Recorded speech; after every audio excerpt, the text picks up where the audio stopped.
Hi, hello. Welcome to the episode of Isaiah's Newsstand. It's your host, Isaiah Edwards. The date is October the 24th, 2023. Hopefully this episode finds you well, in good spirits, and high hopes. As for me, I'm going to be 100% with you. I'm a little frazzled. I'm a little stressed out, a little bit. I was having an okay day at work, though I will say I kind of woke up with the vibe, and I'm sure a lot of people do this on a daily, where you're just like, "Ugh, I don't really want to go to work. I'm just so over it. Today could be such a good off day." But I was like, no, let's go. We got Sally Forth. We got stuff to do. I got obligations. And, so I'm at work, and long story short, I wind up just getting done in by more or less a clerical error that I need to do, filling out for some, paperwork stuff for work. And I'm like, okay, fine. I will, go over the river and through the woods. And then I should be able to, once I find this thing at home, be able to fix it. So I was stressed out about that all day. And then I get home. And then, of course, I realize I can't fix it. And now I'm like tearing myself into atoms because I just like something's out of my control. And like I've only done things that probably messed it up or something like that. And, because like it's an app that I can, access and use to do the thing on my phone, fix it, quote unquote. And I couldn't fix the clerical error. So, I know this is very obscure and weird, but like essentially I'm just having a weird stress day. And I haven't eaten real food outside of Cheetos Puffs. So that's a thing, food corner, there you go. But yeah, that's where we're at. So if I sound a little frazzled, if the pace is a little frenetic, there's that. I apologize in advance for the slop, for the mistakes. Maybe I'll need to do a corrections corner, but y'all keep me honest if I fuck up, right? Okay. So me, I'm gonna take my normal little startup. I definitely feel like I deserve it. Got a little bit more wine on deck. I think this is actually the last glass. Sad. Then we're just strictly beer again. Well, beer and liquor. Which I gotta say, I don't know why I'm like this. I definitely do a shot before I drink wine still. Like that's still a part of the regimen. It's very, whoa. But, it's nice.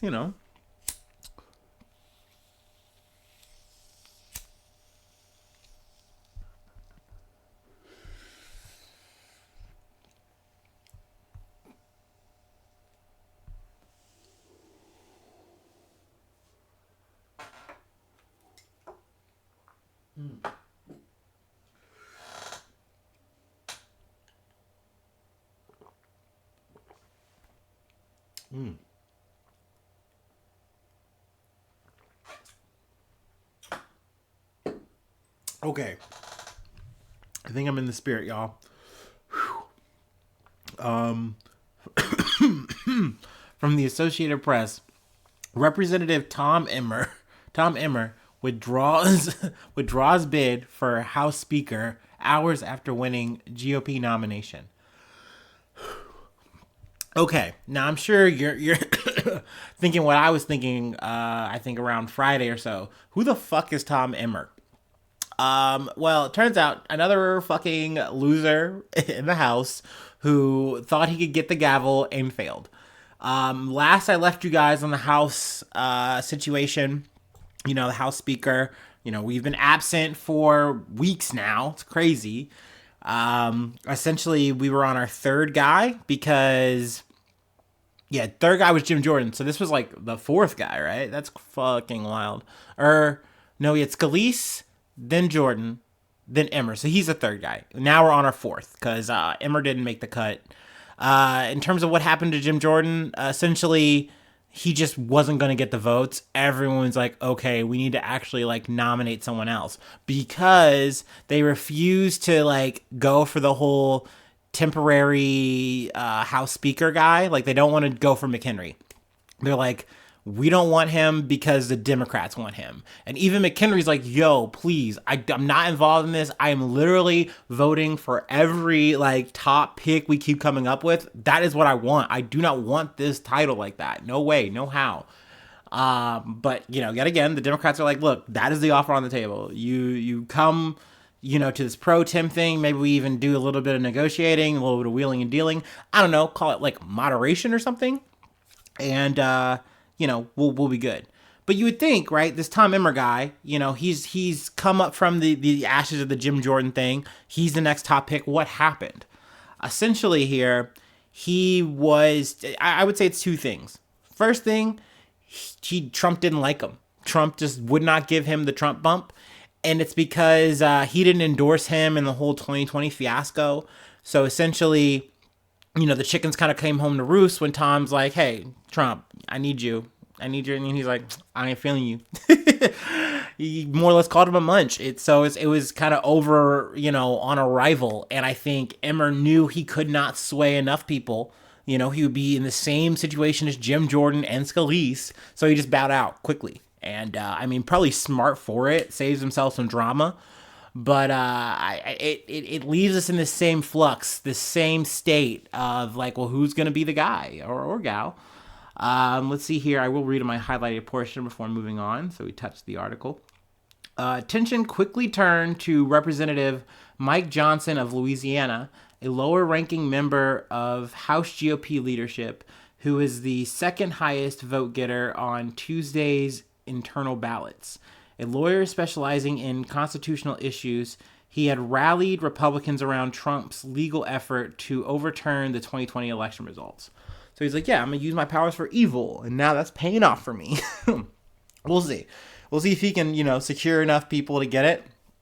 I would think as the days and the weeks go by, Republicans are just going to get more and more desperate, especially if they are not going to settle for this McHenry plan.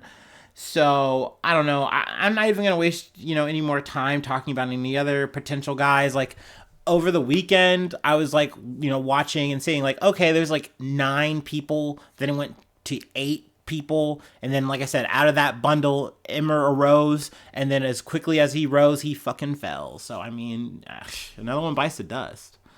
But let's go ahead and move on. We're going to move on. We're going to talk about some fast food and sadly, loss of life from people. Parents sue Panera, claiming its charged lemonade contributed to death of their daughter with a heart condition. A 21-year-old college student with a heart condition died after drinking Panera's caffeinated lemonade, and her parents believe her death was related to her consumption of the drink. According to legal documents obtained by People, the parents of Sarah Katz are suing the fast casual restaurant chain after their daughter's death in September of 2022. The complaint alleges Panera's charged lemonade is unreasonably dangerous. A regular size of the charged lemonade drink at Panera contains 260 milligrams of caffeine, while a large has 390 milligrams, according to Panera's website. The drink is advertised as containing as much caffeine as our dark roast coffee. The suit recites that Katz was diagnosed with long QT type 1 syndrome when she was 5 years old. The condition can cause irregular heart rhythms. The University of Pennsylvania student allegedly avoided stimulants like energy drinks and highly caffeinated beverages throughout her life as a result of the diagnosis. Now, on September 10th, it looks like Katz bought the charged lemonade, and she was, read the quote here, reasonably confident it was a traditional lemonade and or electrolyte sports drink containing a reasonable amount of caffeine safe for her to drink. Now, this for me is maybe a very pivotal point, and I guess I'm torn. Maybe this is like, maybe I feel like I'm making a diversional take here. I don't know. But like, I do feel like the onus is on the person here. I do feel like you got to be very careful. If you have a, specific disease like this or, syndrome, I'm sorry, where, your heart, can just go out of flux, go out of rhythm, then like, you need to be very careful about what you're putting in your body, right? And I think she was. But it does seem like this drink was maybe potentially responsible because later that day, also I gotta pause this because as a person who makes mistakes, I do kind of love to see the professionals do it. It says here later that day, but the that is spelled like a text, like THT. And I'm like, look, hey, we all bleed, okay? Look, you know what I mean? And they don't get any Patreon, all right? They just get, I don't know, raw dollars for doing what they do. They're in career money. I'm just doing this shit for that, okay? For the love of the game, more or less, all right? Just throwing that out there. Being real here. But later that day, Katz experienced cardiac arrest while at a restaurant with her friends. Once brought to Pennsylvania Presbyterian Hospital, she had another arrest and was pronounced dead. Now, it is believed that she had a cardiac arrhythmia due to long QT syndrome. But, naturally people are saying like, yo, this drink is like really dangerous. That's part of this lawsuit. But also there's been like, TikTokers who have brought this up. There's been, other people just, posting, talking about it, saying like, hey, like this is a really kind of dangerous drink because you just think it's lemonade and you think the charge is just like, just like cute verbiage or something. And I can understand that. So that's why I'm not like, oh, I'm dying on this hill. Like, you got to be careful. You can Google this. You can look it all up. Like, I do believe that. But I also can understand, like, you're just on the go. You're just thinking. You just look at a menu. You see, hey, this is a lemonade. Like, cool. But you're just ignoring maybe the charge part. You're not thinking about it. And it's like, no, we mean charge, like video game, like pack a punch type shit. Because I mean, yeah, to say a lemonade has as much coffee has as much caffeine as coffee, that is a lot. Like, I definitely get that. But I mean, to me, I'm a sugar head. I drink energy drinks every day. I know, not healthy, but maybe that's where my bias is. I'm just like, yeah, I just drink that kind of shit on the daily. I would rather it be what it is because I'm sure that tastes good. I think I've actually had it before, and I'm like, oh yeah, it's a zippy drink. But it's one of those things where it's like, yeah, it can be very kind of like a surprise for the first person drinking it. And I think people were kind of concerned about that. And now like Panera's like, oh shit, well, we're definitely looking into it now. And maybe that's, maybe a little bit too late, too little too late. So I don't know. So yeah, there's that. We can go ahead and move on to the next thing. From Politico. Oh, also, if you have an opinion on this, I always like to just throw that out here too. If I know I'm maybe being a little too spicy, feel free, to sound off in the comments. I know Spotify has a little comments thing now in the Q&A. YouTube's got one, use that for sure. Feel free. Instagram where I post, wherever, feel free to just, say, hey, and this is how I feel about it. From Politico. Dozens of states sue Meta over addictive features harming kids. Actually, this might be another one where I might have a little bit of a diversional take from my listeners. I don't know. We'll see. More than 30 states filed a federal lawsuit against Meta, the owner of Facebook and Instagram, alleging platforms' apps are designed to be addictive and harm children's mental health. The lawsuit, signed by 33 state attorney generals, was filed Tuesday in San Francisco federal court. The suit claims Meta violated both federal children's online privacy law and state consumer protection laws by making its products addictive and then lying about how they harm children's mental health. Additionally, 8 state attorneys general and the District of Columbia are filing separate lawsuits in their own state courts alleging Meta's practices violate state consumer protection laws. In total, 42 states, including the District of Columbia, filed lawsuits in federal and state courts Tuesday. If successful, the state's lawsuits could force Meta to change the way it designs and markets its platforms to the public and lead to hefty fines. The legal strategy has drawn comparisons to various lawsuits filed against the tobacco industry in the 1990s, which led to hundreds of billions of dollars in damages and changed how the industry markets its products. Let's see here. So, I mean, I don't know. I feel like this is something that is, potentially good. You definitely want to make sure that, like, you aren't putting kids in this, like, addictive kind of loop that social media can, establish. I do personally kind of maybe have my own kind of scruples where I'm like, like, I hate when government tries to meddle with these things. Like I'm kind of like pro TikTok, even though I don't really use it, because I think like once you kind of start like trying to gobble up these companies to say like, oh, we're trying to save the kids and like China bad, I just think that's a weird thing that politicians are using for points. They're like, yeah, we hate big tech. Yeah, big tech's like trying to fuck with our kids and we hate that. When really it's like, no, you're just trying to get votes and or like trying to like get lobbied. And then once you get lobbied enough, all of a sudden you don't really care that much anymore. So I'm kind of torn on this subject, but I do think that like you have to kind of check the social media apps to make sure it's like, hey, you are not doing something that's like predatory to children, because that's very fucking bad. Like one instance that's mentioned in this article is that, hey, we want to make sure that kids 13 and younger aren't using this app. And they said, okay, fine. That's fine with us. Cool. But I think like if you went on Instagram, you essentially, when you went to go make an account, it would default you to like an age where you'd be 13 as opposed to like the default like day. And they're like, yeah, that's like automatically kind of queuing up a kid to be like, hey, you should pick this date or below, and then you'll be good to go. You know what I mean? So they're like, no, that's not what we want. That's kind of against the children's safety.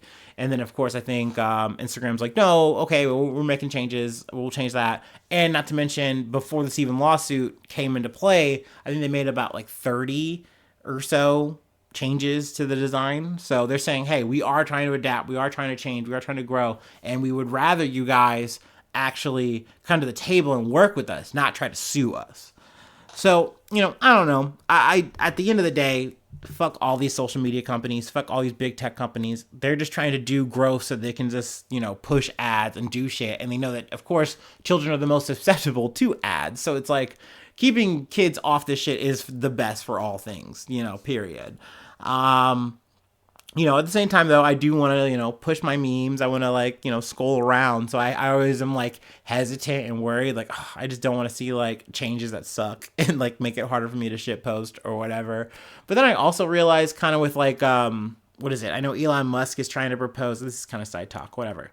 Elon Musk yet again is trying to junk around with things on Twitter or X, whatever. And he's saying, hey, I'm going to make it that you have to pay at least like $1 or something like that a year to be on Twitter, to use Twitter.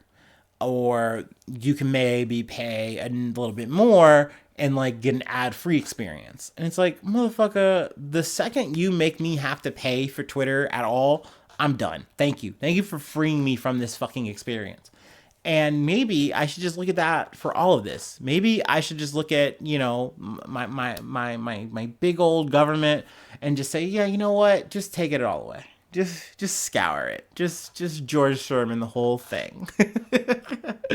That would actually be kind of neat. I don't know. Let's see here. I know I'm kind of talking this in circles. Yeah, feel free to read it if you want to. You know, it's a meta thing. You know, let them fight. I say I'm not rooting for meta in this regard, and I do think that they should do, you know, the most to make sure that they are protecting child safety. So, you know, whatever. Let's move on to some. It's sad news, but you know, it's also cute. So let's go ahead and talk about it. I'm gonna take my last break, and then we'll close it out because I need to, you know, eat. I need to eat real food. This has been nice. This has been very therapeutic and all, but I need to like, you know, make some food.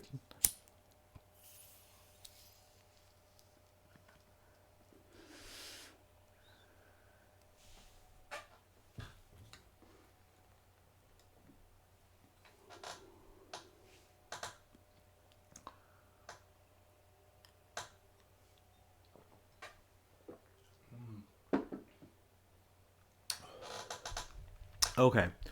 From The Guardian. The world's oldest known dog dies aged 31 after being saved from shallow grave as pup. Let me see here. Well, I'm trying to check. Let's see if I can do the calculations here. 31 times 7. Boom. Yeah, okay. So yeah, that dog was 217 years old in dog years, if I'm not mistaken. That's so crazy. I believe the average lifespan for this dog is like 13 to 14 in dog years. So for it to make 31 is crazy. Also, this dog is adorable. It like kind of reminds me of Ladybird from King of the Hill a little bit. But let's see. The late canine, who has died at the spectacular age of 31 years and 165 days, has not so much broken the record for the world's longest lived dog as shaken it violently from side to side, torn it to pieces, buried it, and then cocked a triumph if elderly leg over it. Okay, they use a lot of verbiage here, I gotta say, and I'm here to try to cut through that. But yeah, the Guinness Book of World Records acknowledged Bobi. They were they were saddened to learn of the death of Bobi, the world's oldest dog ever. Apparently, I didn't know this, but there's a Chihuahua in Ohio. I gotta mention, the homes where we live, where we gotta rep it. Spike the Chihuahua. Let's see, 23-year-old, 23 years and 7 days. I think there was some controversy there because, like, I think they had to, like, get into the weeds or something like that. Turns out the dog wasn't as old as maybe initially thought. I don't know. I just learned about this shit today. But, let's see.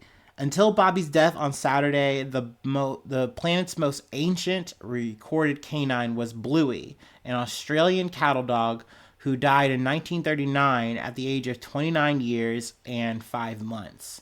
So, I mean, Bobi is in rare air. It is said that, like, people are, like, really going to be studying this dog for a very long time. Shit, I didn't get the mix of this dog. I'm sorry. Bobi, a Portuguese Mastiff, or Rafeo do Alentejo, shuffled, yada. More verbiage. But, yeah, that's the type of dog he is. I know I butchered the pronunciation there. Lo siento. But, yeah, cute dog. It's a super fucking cute story. I'm glad that this dog got to live long. Oh, I'm sorry. Let's talk a little bit more, actually. I'm not going to let you go quite yet.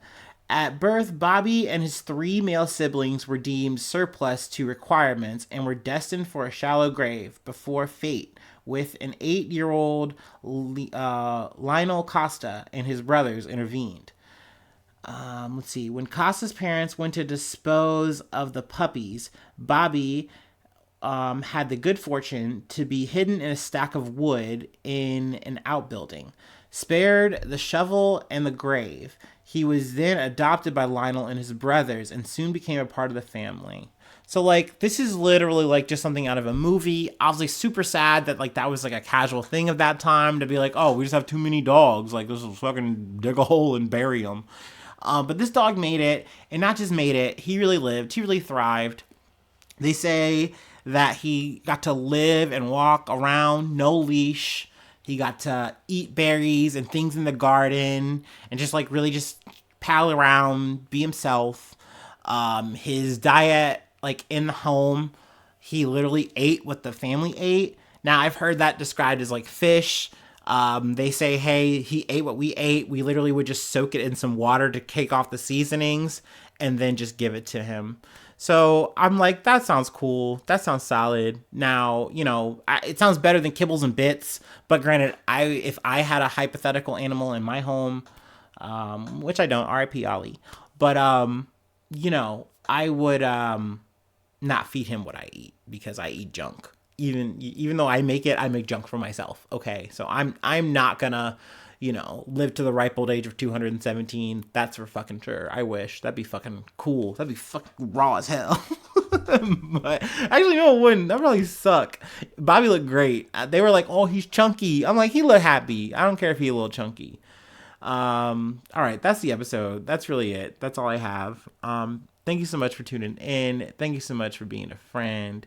And hopefully I see you soon for some more good news. I love you. Bye-bye. Mwah.